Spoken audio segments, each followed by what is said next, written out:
حضور کی وفات کے وقت حضرت علی کی عمر پتہ کتنی تھی؟ 34 سال.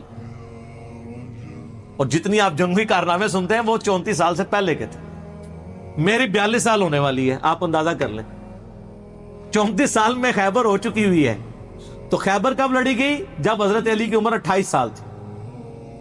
آلموسٹ 28 سال کی عمر میں انہوں نے ابن عبد الود کو قتل کیا، جو 100 بندوں سے اکیلا لڑ لیتا تھا. مرب کو قتل کیا ہے خیبر میں، ابن عبد الود کو خندق میں، اور خندق تو اس سے بھی پہلے ہوئی ہے. تو حضرت علی چونکہ تھنک ٹینک تھے، یعنی انٹیلیجنشیا آپ کہہ لیں. حضرت عمر کے دور میں چیف جسٹس تھے حجاز کے،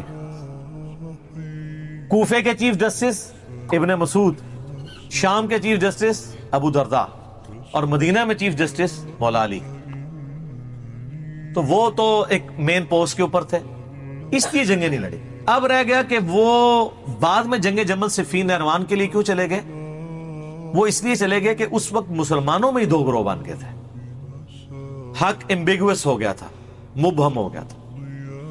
اس کے لیے ضروری تھا کہ حضرت علی خود میدان جنگ میں اترتے، تاکہ لوگوں کو یقین آ جاتا کہ اگر حضرت علی باغیوں کے خلاف قتال کر رہے ہیں جنگ جمل صفین اور نہروان میں، تو یہ قتال حق پہ مبنی ہے. کسی کو بیچتے تو لوگوں نے کہنا تھا یار ادھر سے تو حضرت عائشہ اور طلحہ اور زبیر آ گئے ہیں رضی اللہ عنہم اجمعین وعلیہم السلام اجمعین، ادھر سے عمار ابن یاسر چلے جاتے تو لوگوں نے کہنا تھا یار وہاں تو حضور کی بیوی ہیں، اس تو جیے سے آبا ہیں، چلیں. عمار ابن یاسر سیدہ عائشہ کے علاوہ باقیوں سے تو تگڑے تھے، لیکن مولا علی خود جاتے تو پھر اس میں، ورنہ تو جنگ جمل ہار جانی تھی انہوں نے اگر حضرت علی خود نہ جاتے. عبداللہ ابن سلام ویسے گھوڑے کے آگے آگے کھڑے ہو گئے تھے. کہا تھا امیر المومنین آپ کو مدینہ نہیں چھوڑنا چاہیے، مجھے خطرہ ہے آپ مدینے سے نکل گئے پھر قیامت تک دارالخلافہ مسلمانوں کا مدینہ نہیں بنے گا. حضرت علی کو بھی اس بات کی، لیکن انہوں نے کہا کہ بات یہ ہے کہ اگر میں نہیں جاؤں گا تو یہ جو فتنہ ہے یہ اس سے بڑا فتنہ ہے جس کو دبانا ضروری ہے. تو پھر سیدنا علی وہ کہتے ہیں جی کوفے دارالخلافہ شفٹ کر دیا تھا. آپ مدینے میں رہنے دیتے تو مدینے میں رہتے نا.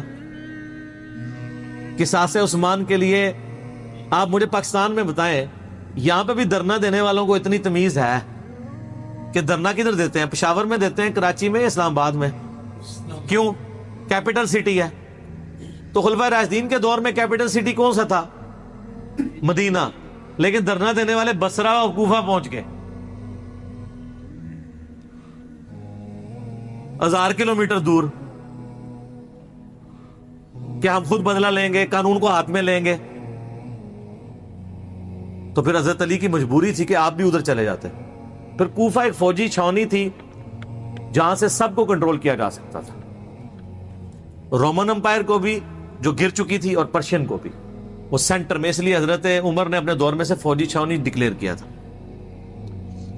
بہرحال پھر حضرت علی کے جانے کی وجہ سے یہ معاملات سیدھے ہوئے، تو ان کی مجبوری تھی جانا، ورنہ لوگوں کے لیے معاملات ایمبیگوس ہو جانے تھے. آج تک نہیں لوگوں کو سمجھ آ رہی. تو اس زمانے میں جنہوں نے لڑنا تھا انہوں نے کیا لڑنا تھا؟ صحیح بخاری میں موجود ہے نا، حضرت عمار ابن یاسر کو مولا علی نے بھیجا. بخاری کے الفاظ ہیں، وہ ممبر کی نچلی سیڑھی پہ بیٹھے اور حسن ابن علی کو اوپر والی سیڑھی پہ رکھا تاکہ سب لوگ دیکھ لیں جنتی نوجوانوں کا سردار بیٹھا ہوا ہے، مولا علی کا بچہ.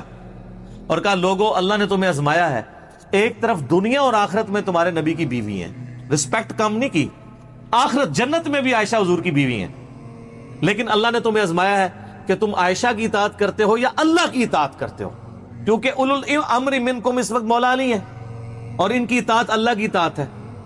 اطیعوا اللہ واطیعوا الرسول واولی الامر منکم. تو جب یہ سینیریو ہو اس وقت مولا علی کی مجبوری تھی وہاں سے نکلنا. اور آپ دیکھیں انہوں نے بعد میں پھر کوئی ان کے ساتھ زیادتی بھی نہیں کی. جمل میں جو دوسری طرف سے مرے ان کے جنازے بھی پڑھائے ہیں، ان کی عورتوں کو لونڈیاں نہیں بنایا، خود سیدہ عائشہ کو عزت اور احترام کے ساتھ وہاں سے رخصت کیا.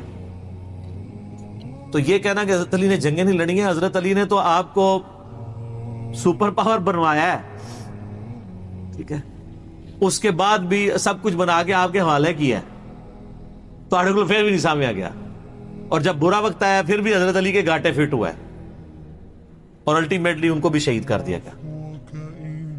میں اس سوال کے جواب کے اینڈ پہ وہ حدیث بیان کروں گا جو المستدرک للحاکم میں موجود ہے، سنن نسائی الکبریٰ کے اندر موجود ہے، میں نے اپنے ریسرچ پیپر میں بھی ڈالی ہے کربلا والے، کہ نبی صلی اللہ علیہ وآلہ وسلم نے فرمایا اے علی تیری مثال میری امت میں قوم سمود کی اونٹنی کی سی ہے۔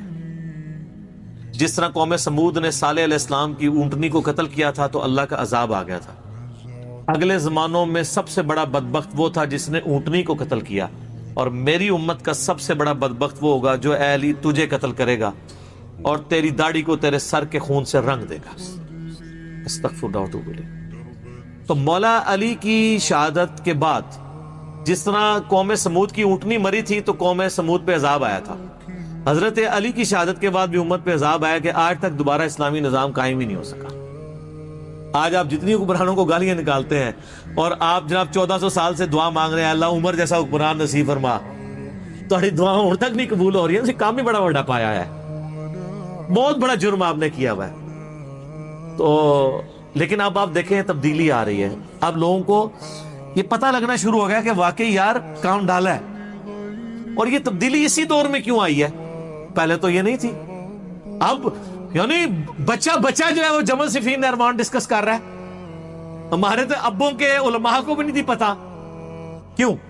اسلام کی نشت ثانیہ کے لیے ضروری ہے کہ امام مہدی کے آنے سے پہلے لوگوں کو جمل صفین نہروان سمجھ آئے اور اہل بیت کا مقام سمجھو، ورنہ جب آ کے حضرت امام مہدی کے یوٹیوب پہ ویڈیوز چڑھنی ہے کہ علی حق پہ ہے تو انہوں نے کہنا یہ شیعہ ہے، تو کہاں سے ان کی بیعت کرنی ہے؟ ان سے پہلے ہی کام ختم ہو چکا ہوگا ہماری ویڈیوز کی برکت سے۔ یا جدھر لوگ آپ عرب میں چلے جائیں، عدنان ابراہیم ہے، سنی ہے، اکیلے بندے نے تل پٹ کر کے رکھ دی ہر چیز، صحیح فصیح اللسان عربی زبان میں ان کی ویڈیوز رکھی ہیں، انگلش سب ٹائٹل میں آپ کو ملیں گی، حالانکہ ٹائی لگاتا ہے وہ بندہ۔ فلسطین کے پناہ گزین کیمپوں میں اس کی پرورش ہوئی ہوئی ہے، دنیاوی طور پہ بھی وہ پی ایچ ڈی ہے، اور آپ ذرا خلافت و ملوکیت کے اوپر، وہ تو مودودی صاحب کو کی کتابوں کو کوٹ کرتا ہے، الخلافہ والملک، آپ پتہ عربی میں ترجمہ ہوا ہے خلافت و ملوکیت کا، الخلافہ والملک کے نام سے۔ تو ہر جگہ آواز اٹھی ہوئی ہے پوری دنیا کے اندر، اور آپ دیکھیں یہ وہ آواز تھی جسے صدیوں تک حکمرانوں نے دبایا ہے، پھر بھی اٹھ گئی ہے، اور جس کے اوپر اربوں ریال لگ رہے ہیں، اینڈ رزلٹ زیرو ہے، نیگیٹو ہے، بلکہ زیرو نہیں ہے، نیگیٹو ہے۔ جب بھی وہ پاک چھوڑتے ہیں تو ادھر سے ہم اس کو پکڑ لیتے ہیں۔